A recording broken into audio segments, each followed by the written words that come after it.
switch to SPI now. So once we know this SPI, so what is SPI? So SPI is a full duplex synchronous master slave serial communication. So first two things you already know. It's a full duplex communication wherein the data exchange between the two devices happens simultaneously. It's a synchronous communication. Okay, why synchronous communication? Because there's a common clock. And the third thing is it's a master slave. What is the master slave configurations? So simple. The other time I said device 1, device 2. So among these two there would be one device which would be master, whom we call master. Device which gives clock, that is called as a master. So I have a slave here. So master gives clock and there is a data exchange. Okay, get it? So this is a thing. So SPI is a master slave full duplex synchronous communication. This is important. Okay, so what are the different data lines that we have in SPI? So we say that SPI is a serial communication, so there has to be one line at least for data, then there at least has to be one clock. But the standard of SPI has total of 4 signals or 4 lines. When I say lines, the physical lines that would be connected. Okay, so I have here device 1, I have here D2. So the 4 lines are MOSI, MISO, clock which is called as S clock, and a slave select or a chip select. Okay, so these are the 4 lines which are connected between the two devices in SPI. So the first one is MOSI. The full form of MOSI is master out slave input. Okay, MISO, master input slave output. This is serial clock which is called as clock which we required, and this is chip select or a slave select. So why is this is required? I'll come to that. So these 3 lines quite straightforward how they are. So in this case this becomes master. I mean assume this is a master and this is slave. So whatever data this needs to send will send this on this line, master output line, which is a slave input line. Whatever this needs to send, that will send it on slave output, master will input that. Clock, a common clock at a particular frequency which this generates and gives it, and both work on that particular frequency. And fourth one is chip select or slave select. Okay, what is this chip select or slave select? This is required in order to select a particular slave.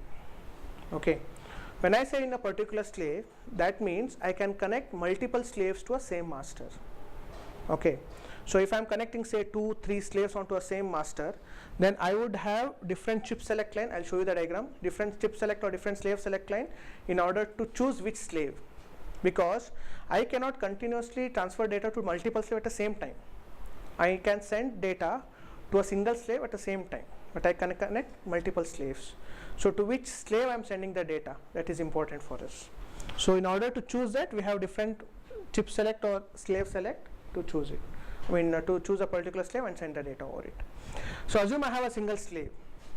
Okay, so what is the use of this line? Okay, so the SPI says, the configuration of SPI says that when I have a single slave, most of the times or most of the devices will start responding whenever this chip select line becomes low. So assume this chip select line is high. High means logic high. I guess you guys are understanding. So whenever the chip select line is high, then slave will not respond for anything whatever master is sending. As long as the chip select or slave select line becomes low, then the data exchange start between them based on the clock. Okay, so this low again is for most of the devices, that's what standard says, but some devices might have the chip select to be high. I mean it is low always, whenever you want to exchange the data it is high, but the SPI standard says it to be low. So these are the 4 lines that are required for the data exchange between the two SPI devices. In addition to the previous point, we may not require this as well. Some devices, as long as whenever it starts receiving the clock, will start exchanging the data. So you might be thinking why chip select, it might be required, it might not be required as well. Okay, simple multi-slave configuration I was talking about. Okay, already I have told you. So the advantage here is only 3 lines are required for MOSI, MISO and clock in order to connect all the 3 devices, because they are common across all the 3. So the same clock goes here, same thing goes here, the same thing here. Similarly MOSI and MISO, same line connected. So the only 3 lines which are different to all these things are slave select. So this is slave select 1, slave select 2 going to second device, and slave select 3 going to the third device. So how this works is, if all the 3 devices support that on becoming the slave select as low, it start working. So what do I do?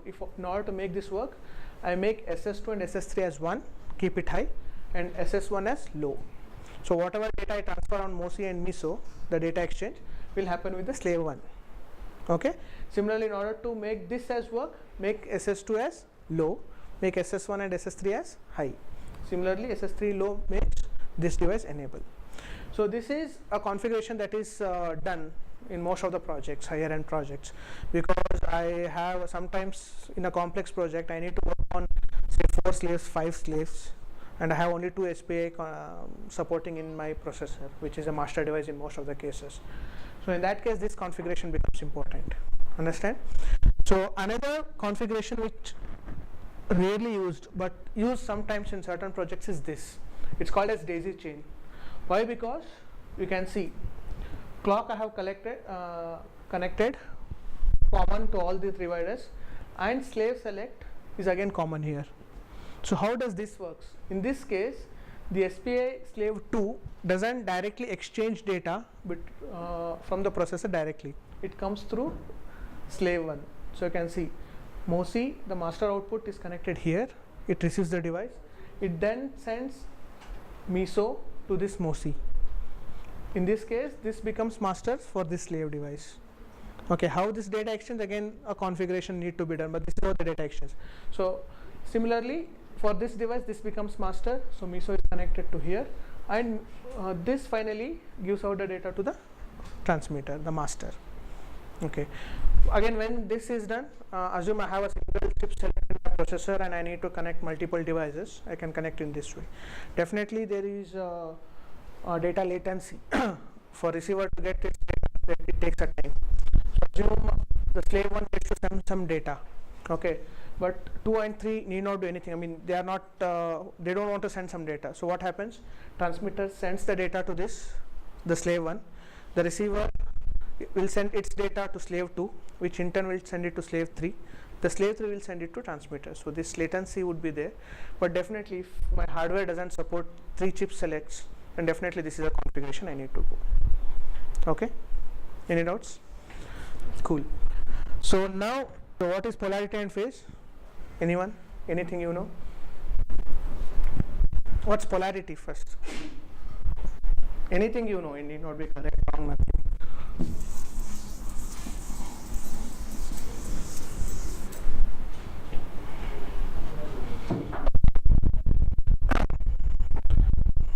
Okay, simple words, polarity is plus minus. Correct or wrong?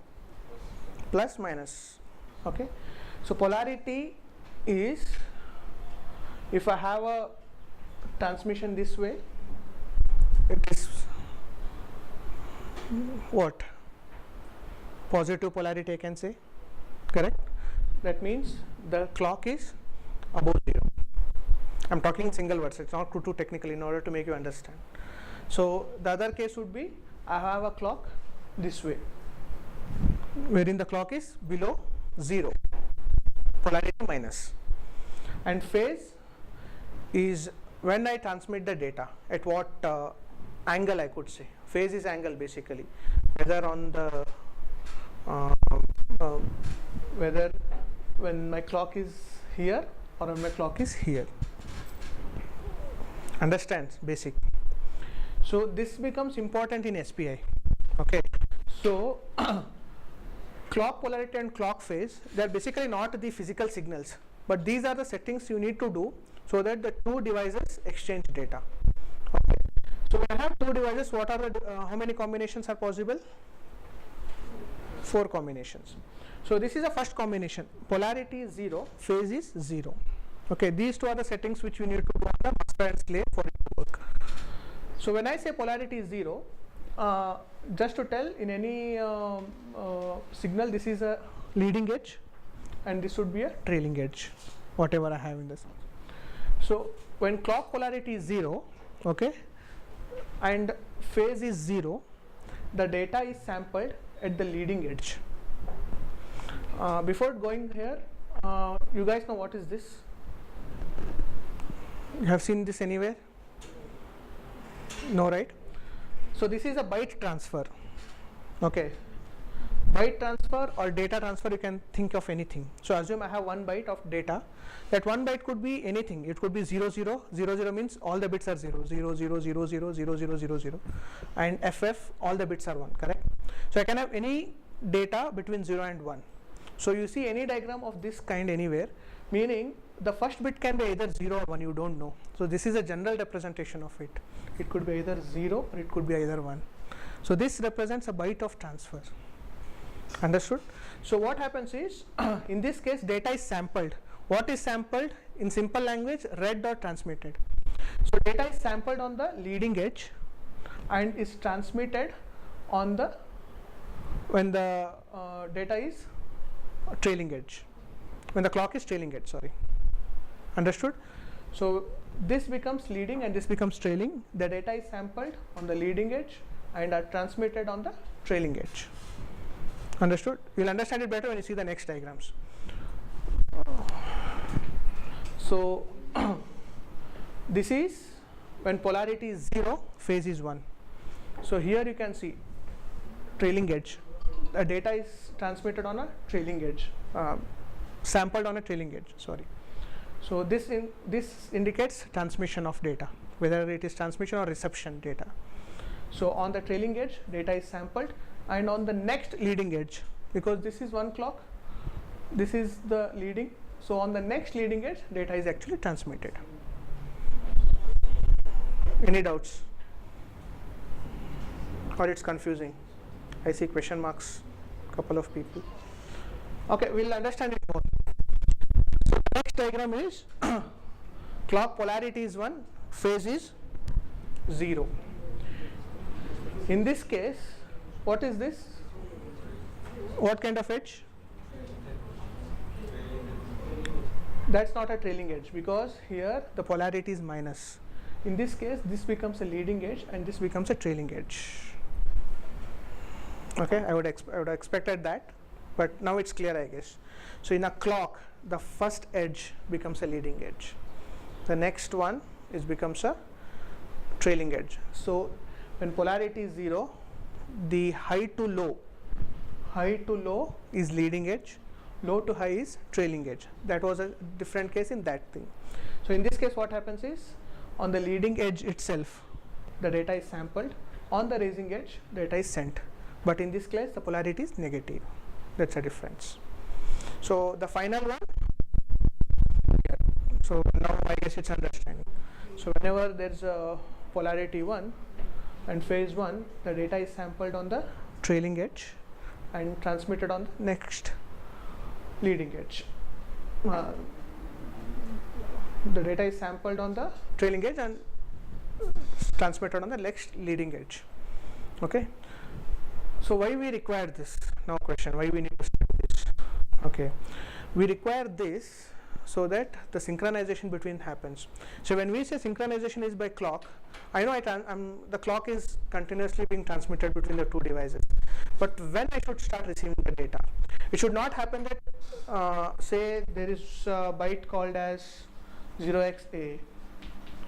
So what is the binary of this? 0, 0. Yeah. 10 10 10 10. So I transmit 1, and then I transmit 0, then I transmit 1, then I transmit 0, goes on. It should not happen that the slave misses this. Correct? So when I should sample the first device, this is how the synchronization happens. That it will sample on either a raising edge or on the trailing edge based on the settings. So these are the settings we need to do on both the devices so that both know when to start receiving the data or when to transmit the data. So when you're working on the software, this would happen on the hardware. You need not take care anywhere. Like you need not tell when is the raising edge and all those things. But it is required whenever you're working on the hardware of SPI. So one more thing, the settings of this polarity and phase would be there on the master. So if you take a processor, there would be definitely settings of phase and polarity. But in most of the cases, receiver will not have the settings of this. So whenever a company manufactures a slave device on SPI, they say this works on particular mode. So what is mode? Modes are nothing but whenever these two settings are this, the mode is this. So polarity and phase 0, the slave works on mode 0. Polarity is 0, phase is 1, mode is 1. So polarity 1, phase 0, mode 2, and both 1, mode 3.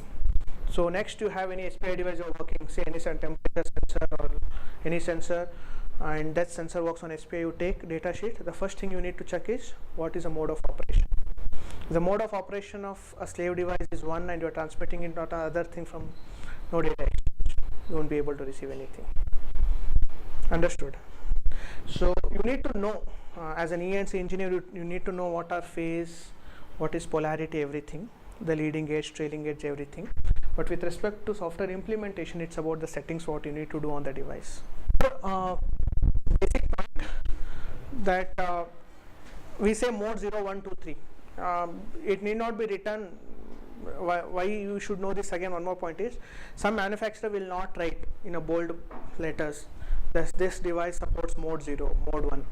It won't be written. They'll say the data should be sampled and the rising edge data should be sampled on the trailing edge. So you should understand that terminologies whenever you're reading the data sheet of a slave. Understand? So this is pretty much the basics of SPI.